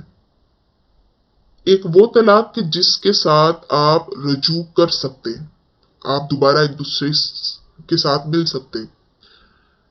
ایک وہ طلاق کہ جس میں نکاح ٹوٹ جاتا ہے۔ ایک وہ طلاق کہ جس میں کبھی بھی واپسی کا آپشن بچتا ہی نہیں ہے، کوئی دروازہ نہیں۔ طلاق رجعی، وہ طلاق کہ جب کوئی شوہر اپنی بیوی کو دے دے، چاہے 1 دفعہ طلاق دے یا 2 دفعہ طلاق دے، ٹھیک ہے، آپ نے 1 طلاق دے دی اور یا پھر 2 طلاق دے دی، اور اب इद्दत गुजरने से पहले पहले। इद्दत कितनी मैंने बताया था, 3 हैज। तो शोहर ने अब ये जो चूंकि 1 तलाक दी है और 2 तलाक दी है ना, अब ये है कि औरत को अपने घर रखो, और औरत को फिर इस अरसे में कहा गया है कि बंद सबर कर ज्यादा रहे, ताकि अगर शोहर का दिल जो है वो आपकी तरफ से फिर गया था तो आप बंद सबर करेंगी तो शायद आपकी तरफ दोबारा दिल माइल हो और वो आपसे रुजू का सोच ले। ठीक है, लेकिन हम तो फिर वो जो है वो आम दिनों में भी निकाह के होते हुए भी जो है वो औरत बंद सबर कर नहीं रहती और गंदी मलंदी घूमती रहती है बस। तो बहरहाल 1 दफा तलाक दें या 2 दफा तलाक दी शोहर ने, इद्दत के अंदर अंदर वो अपनी बीवी से सुलह कर ले तो ये कहलाती है तलाक रजी। इसमें दोबारा निकाह की जरूरत नहीं होती, क्योंकि उसने इद्दत के अंदर अंदर 3 हैज के अंदर अंदर ही सुलह कर ली। अभी 1 तलाक दी थी या 2 तलाक दी, और अभी 3 हैज का अरसा नहीं गुजरा था कि उसने इद्दत के अंदर अंदर ही अपनी बीवी से सुलह कर ली। तो अब वो दोबारा निकाह उसको जरूरत नहीं है, और इसके लिए औरत की मर्जी की भी जरूरत नहीं होती, दोबारा उसको आना पड़ता है शोहर के पास, क्योंकि अभी वो शोहर के निकाह में। फिर आती है टाइप तलाक बाइन। ऐसी तलाक कि जिसमें शोहर 1 तलाक दे देता है या 2 तलाक दे देता है, और उसके बाद इद्दत गुजर जाती है, इद्दत का वो जो अरसा है ना वो गुजर जाता है। यानी वो जो 3 हैज का अरसा है वो गुजर गया। एक शख्स ने अपनी बीवी को 1 तलाक दी थी, ठीक है, और अरसा गुजर गया, 3 हैज गुजर गए, अब कई साल गुजर गए या कुछ महीने गुजर गए, जितना मर्जी टाइम डाल लें आप लोग। अब उसको दोबारा अपनी बीवी से मोहब्बत उसके दिल में आती है, उसका दिल करता है मैं दोबारा रुजू करूं, तो अब वो अपनी बीवी से रुजू कर सकता है, क्योंकि उसने अभी सिर्फ 1 तलाक दी थी, ठीक है, दूसरी या तीसरी नहीं दी थी। तो 1 तलाक दी थी या 2 तलाक दी थी, दोनों सूरतों में, क्योंकि 3 तलाक में आ जाता है ना कि दरवाजे बंद होते हैं। तो 1 तलाक दी थी या 2 तलाक दी थी और इद्दत गुजर गई। अब जब उसने रुजू करना है तो उसमें उसको बीवी की रजामंदी भी लेनी होगी और दोबारा निकाह करना होगा, फिर वो दोनों एक साथ रह सकते हैं, ठीक है। और ये होती है तलाक बाइन। और अगर औरत चाहे, ऐसा नहीं है, शोहर ने 1 तलाक दी थी या 2 तलाक दे दी और इद्दत 3 हैज गुजर गया, इद्दत गुजर गई, तो इसके बाद औरत कहीं और भी शादी कर सकती है, क्योंकि उसका तो निकाह टूट गया ना। लेकिन अगर वो नहीं करती, वो बैठी रहती है, और शोहर को बाद में कई सालों के बाद ख्याल आता है, कई साल गुजर जाए, 20, 30, 25 जितने मर्जी साल गुजर जाए, दोबारा आना चाहे एक दूसरे के निकाह में आ सकते हैं, क्योंकि उन्होंने 3 तलाक नहीं है, 3 तलाक होती है एक निकाह में। तो जब उन्होंने 1 दी या 2 दी, इद्दत गुजर गई, निकाह तो टूट गया, तो लेकिन उन्हें ख्याल आया बाद में, तो दोबारा कर सकते हैं। फिर आती है तीसरी टाइप, तलाक मुगलीजा। ऐसी तलाक कि जिसमें आप 3 तलाकें दे दें, फिर उसके बाद कोई रुजू का ऑप्शन नहीं बचता, फिर अलहदगी हो जाती है फौरन, फिर आप दोबारा कभी भी साथ नहीं आ सकते। इसकी वजह से कहा गया कि 1 तलाक दे दो, 2 दे दो, फिर बेशक इद्दत के गुजर जाने के बाद चलो कभी होश आए तो वापस तो आ सकते हो ना, लेकिन 3 तलाक के बाद कोई भी ऑप्शन नहीं बचता, किसी भी सूरत आप जो है वो नहीं आ सकते एक दूसरे के जो है वो निकाह में दोबारा, ठीक है।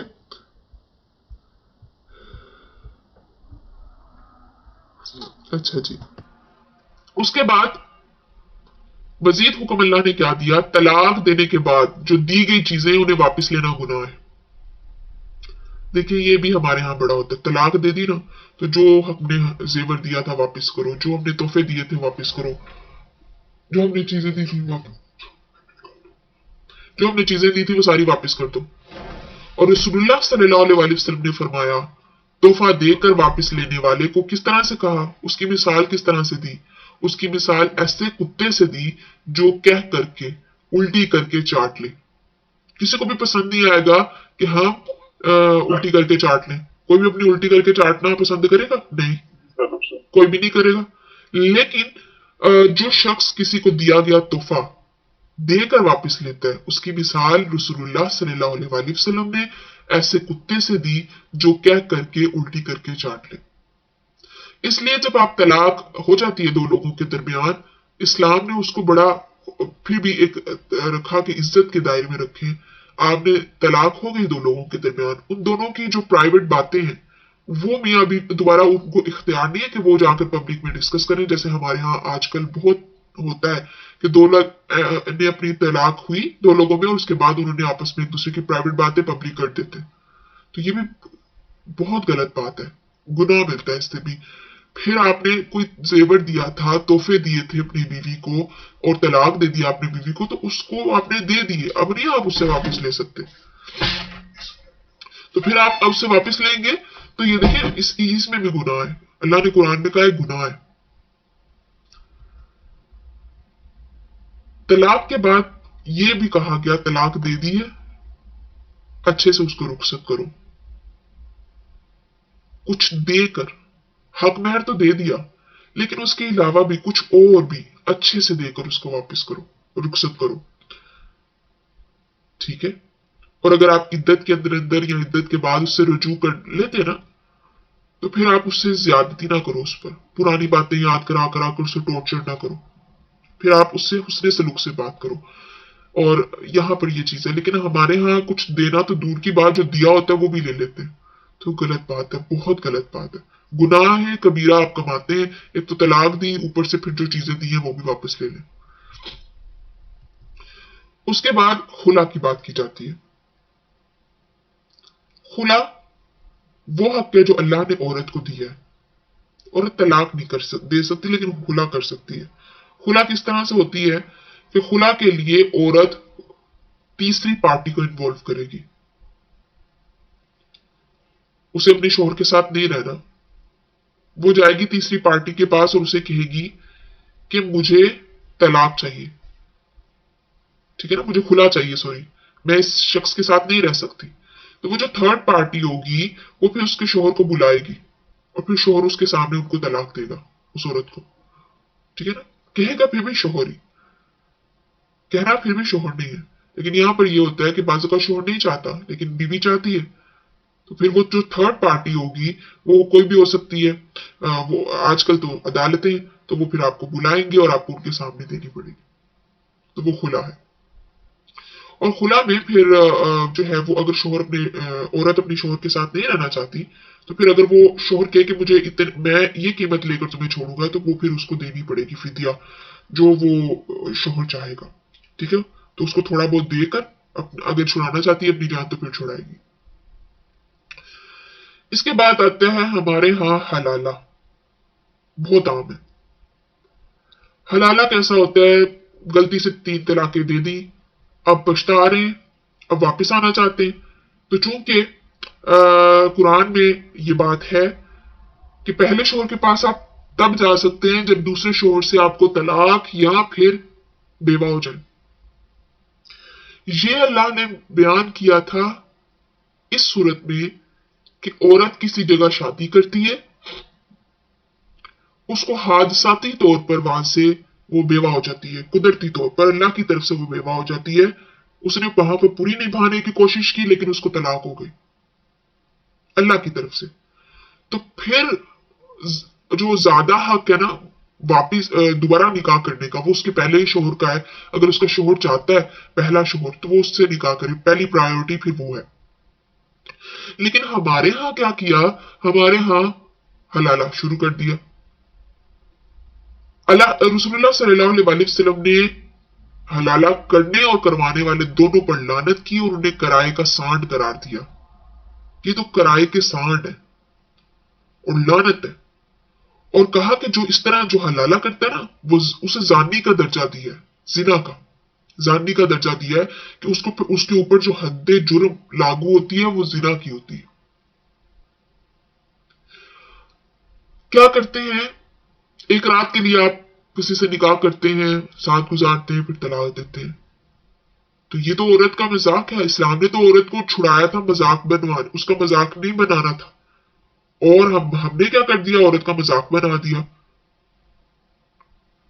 तो ये गलत है जो लोग करते हैं। ये जो हलाला है ये इसकी कहीं भी इजाजत नहीं है कि आप जो है वो आपने गलती से तलाक दी, तलाक आपने दी, पहले औरत आपकी इद्दत गुजारे, फिर कहीं और निकाह करे, फिर वहां की इद्दत गुजारे, एक रात उसके साथ गुजारे, फिर इद्दत गुजारे और फिर आपसे निकाह करे, तो ये तो गलत है। और जो औरतें करती हैं वो भी, उनको भी अपनी इज्जत का कोई ख्याल नहीं, अपने वकार का कोई ख्याल नहीं। तो हलाला की तो इस्लाम में कोई जगह नहीं है, और करने और करवाने दोनों पर लानत, और हद जुर्म जो लागू होते हैं वो भी जिना की, तो इसकी इजाजत नहीं है। हाँ, वैसे अगर वो कहीं निकाह करती है और अगर उसे वहां से तलाक और बेवा हो जाती है वो, तो फिर वो आना चाहती है किसी के निकाह में, तो पहला शोहर उसका ज्यादा हकदार है, लेकिन उसके अलावा कोई और जगह है, कोई और गुंजाइश नहीं है कि इंसान जो है वो इस तरह से करे। फिर उसके बाद आगे मजीद हमारे पास आता है रजात, दूध पिलाना, यानी जो माएं अपने बच्चों को दूध पिलाती हैं, अब उनकी जिम्मेदारी क्या होगी? बाप की जिम्मेदारी होगी ना नफके की, खर्चे की। चाहे औरत तलाक याफ्ता है, इद्दत में है या इद्दत गुजार चुकी है, अब वो अपने बच्चे को दूध पिला रही है, ठीक है, यहाँ निकाह में। एक तो अल्लाह ने हुक्म दिया हर हाल में अपने बच्चे को खुद दूध पिलाओ, और दूसरा अल्लाह ने यह कहा कि शोहर की जिम्मेदारी है, चाहे वो उसने अपनी बीवी को तलाक ही क्यों नहीं दे दी, फिर भी उसकी जिम्मेदारी है कि वो बच्चे का भी खर्चा उठाएगा और बीवी का भी खर्चा उठाएगा, दोनों का खर्चा उठाएगा, ठीक है, उसे दोनों का जो है वो खर्चा उठाना है। और अगर बीवी रजामंद नहीं होती, उसको कोई तकलीफ है, किसी वजह से वो नहीं दूध पिलाना चाहती अपने बच्चे को, तो फिर आप दूध छुड़ा सकते हैं। और दूध पिलाने की जो मुद्दत कुरान ने बताई वो 2 साल है, 2 साल से ज्यादा आप नहीं पिला सकते बच्चे को दूध। और अगर आप अपने बच्चे को खुद दूध नहीं पिला सकते तो आप किससे पिलवा भी सकती हैं, और फिर आप जिससे दूध पिलवाएंगी वो आपके बच्चे की असल मां बन जाएगी। असल मां से मुराद आपके ही जैसी मां होगी, यानी वो उसकी महरम होगी, उसकी बेटी, उस औरत की बेटी आपके बेटे की बहन बन जाएगी। तो रजात जो जैसे हमारे सके रिश्ते जो होते हैं, जैसे माँ बाप, बहन भाई या उनके बच्चे, यानी जो हमारे महरम रिश्ते हैं, उनसे निकाह नहीं हो सकता। इसी तरह से रिजात के जो रिश्ते बन जाते हैं उनसे भी फिर निकाह नहीं हो सकता। वो भी बिल्कुल इसी तरह से होंगे जिस तरह से आपके हकीकी रिश्ते। सिर्फ जायदाद में हिस्सा नहीं होता, बाकी सारा वही कानून लागू होता है महरम वाला। जिस औरत का उस बच्चे ने दूध पिया है उसके बच्चों से आप निकाह नहीं कर सकते, ठीक है, उसके बच्चे आ गए या उसका भाई हो गया वो आपका मामू बन जाएगा असल में। तो ये रिश्ते फिर सारे देखने पड़ते हैं, ये फिर सारे देखने पड़ेंगे, फिर बड़ा एहतियात करनी पड़ती है कि फिर हम जब बच्चे का शादी कर रहे हैं तो वो उन रिश्तों में से कोई रिश्ता ना हो कि जो उसका हराम हो चुका है उस पर। तो ये ख्याल है, ठीक है। जैसा मैंने बताया कि जो है वो अगर वालिदा को तकलीफ है, दूध नहीं पिलाया जाता, तो आपस की रजामंदी से किसी और से भी दूध पिलवा सकते हैं। और अगर बेहतर यही कहा गया है कि औरत अपने बच्चे को खुद दूध पिलाए। अब बेवा की क्या इद्दत है, ठीक है, क्वेश्चन आप साथ साथ लिखते जाए, हम लास्ट पढ़ लेंगे। बेवा के लिए क्या इद्दत है कि बेवा वो कि जिसका शोहर फौत हो गया, उसकी इद्दत है 4 माह 10 दिन। बेवा के ऊपर कुछ शराइत लागू होती है, बेवा ज्यादा बन संवर नहीं सकती, ठीक है, शादी नहीं कर सकती इद्दत के अंदर, ठीक है, इद्दत की बात की जा रही है। इद्दत के बाद वो आजाद है, बेशक वो कहीं और शादी करती है नहीं करती, वो बन संवर सकती है, लेकिन हमारा मुआशरा उस पर पाबंदी लगाया था कि ये तो बेवा हो गई है, तो बेशक 4 माह 10 दिन का अरसा गुजर जाए, उसके बाद बेचारी को इजाजत ही नहीं होती कि वो कोई खूबसूरत कपड़े पहन ले, ठीक है। ये इद्दत के अंदर सिर्फ पाबंदी है, इद्दत के अंदर पाबंदी है कि वो ज्यादा बन संवर नहीं सकती, वो शादी नहीं कर सकती कहीं और, वो बहुत ज्यादा चमक धमक वाले कपड़े नहीं पहन सकती, वो जो है वो शोहर के घर में ही रहेगी, बाहर नहीं जाएगी। और बेवा से उस इद्दत के दौरान कोई भी शादी की बात नहीं करेगा, ये गुनाह है। जब तक आप इद्दत में होते हैं, नेक्स्ट निकाह का पैगाम भिजवाना या पैगाम की तैयारी शुरू कर देना निकाह की, یا پھر کوئی بھی اس طرح کا معاملہ گناہ ہے.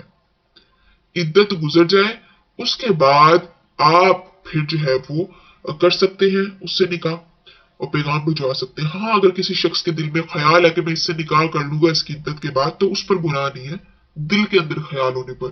لیکن جو سرگوشیاں شروع ہو جاتی ہیں اور ابھی وہ عدت میں ہی ہوتا ہے پہلے پلاننگ شروع ہو جاتی ہے اب اس کا کیا بنے گا, اب یہ کہاں شادی اس کی کرنی ہے, اب تو یہ بہت گناہ ہے.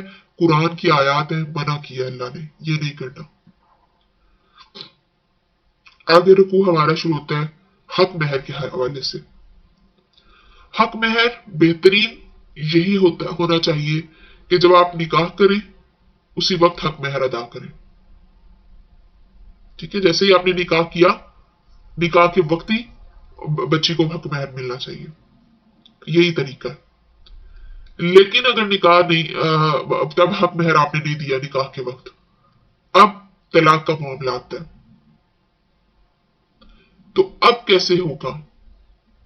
حق مہر طلاق یافتہ کے لیے مختلف ہے اور بیوہ کے لیے مختلف. دیکھیں اگر طلاق ہو گئی ہے ایک عورت کو اور اس کے بھی گھر والوں نے نکاح کے وقت مہر کوئی بھی مقرر نہیں کیا تھا, حق مہر مقرر ہی نہیں کیا, اور نہ ہی میاں بیوی کے درمیان کوئی تعلق قائم ہوا, تو اب اگر طلاق ہو جاتی ہے تو بیوی کو آپ کوئی بھی اچھے سے کچھ بھی اپنی طرف سے اپنی حیثیت کے مطابق کچھ دے کر رخصت کر دے. ایک اور قسم آتی ہے مہر تو مقرر ہو گیا تھا, ٹھیک ہے, لیکن ابھی کوئی رشتہ قائم نہیں ہوا تھا, تو اب آپ کو آدھا مہر دینا پڑے گا جب آپ طلاق دیں گے. اور موسٹلی یہ صورت آتی ہے رخصتی سے پہلے کی, کیونکہ مہر تو مقرر ہو جاتا ہے لیکن کوئی تعلق قائم نہیں ہوتا تو پھر آدھا مہر دینا پڑتا ہے. تیسری صورت, مہر ہو گیا تھا قائم, ٹھیک ہے, مقرر ہو گیا تھا, اور پھر یہ بھی ہوگی رشتہ بھی قائم ہو گیا تھا, صحبت بھی ہوگی تھی, تو پھر جتنا مہر مقرر کیا تھا اتنا دینا پڑے گا. اور یہ صورت بھی عام طور پر آتی ہے شادی کے بعد. ایک اور صورت آتی ہے کہ مہر تو نہیں مقرر ہوا تھا, مہر مقرر ہی نہیں کیا, شادی ہو گئی, پھر ساتھ رہنے لگ گئے, تعلق بھی بن گیا, اب طلاق ہو گئی, تو اب کیا مہر دیں گے, ہوا تو کچھ نہیں تھا مقرر. تو پھر اتنا مہر دینا پڑے گا جتنا عورت کے قبیلے میں عورت کے خاندان میں رواج ہے, عام رواج ہے, جتنا ان کی عورتوں کو ملتا رہا ہے اتنا پھر آپ کو دینا پڑے گا. بیوہ کے لیے مہر کے احکام مختلف ہیں. چاہے رشتہ آپ نے کوئی بیوہ کا میاں بیوی کا قائم ہوا تھا نہیں ہوا تھا, ٹھیک ہے, مہر اس کو ادا کرنا پڑے گا. اگر تو مہر صرف بیوہ کے لیے یہ ہے, اگر مہر مقرر کیا تھا تو اتنا ہی ملے گا جتنا کیا تھا, اور اگر نہیں کیا تھا تو پھر مہر مثل یعنی جتنا اس عورت کے قبیلے میں چلتا ہے. اس کا تعلق رشتہ قائم کرنے سے یا نہیں کرنے سے نہیں ہے, کیونکہ بیوہ ہوئی ہے, بیوہ کے احکام مختلف ہوتے ہیں طلاق یافتہ سے.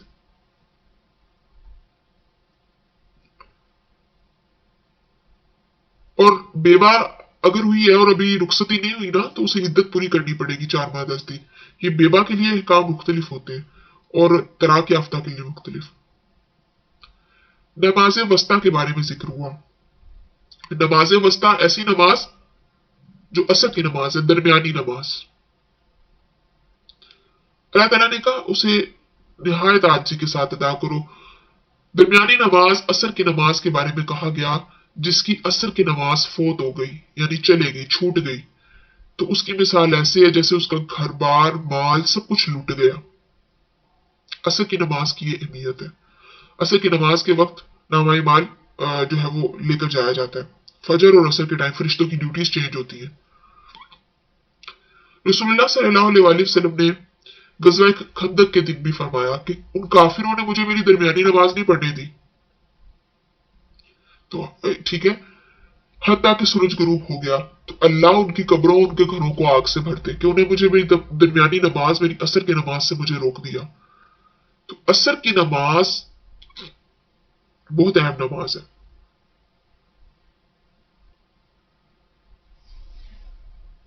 اس کے بعد آگے بات کی گئی आगे अब मसाइल खत्म होते हैं और एक और बस छोटा सा वाक्य है और उसके बाद ये पारा खत्म हो जाएगा।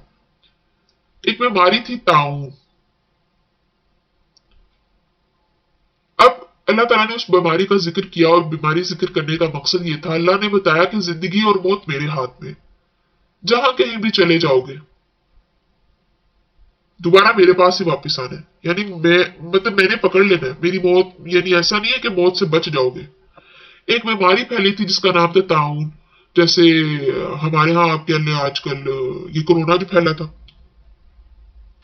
तो इस तरह से एक बीमारी फैली थी और लोग जो हैं वो उसके डर से शहर से भागने लगे कि हम शायद मौत से बच जाएंगे। तो लेकिन जैसे वो बाहर गए, शहर से निकले, मौत ने उन्हें पकड़ लिया, मौत उन्हें आ गई।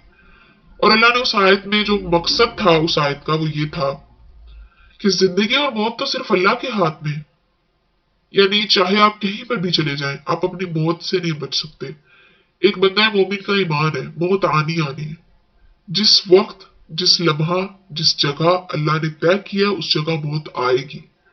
आप किसी भी बहाने उस जगह पहुंच जाएंगे, किसी ना किसी तरीके से आप नहीं बच सकते उससे।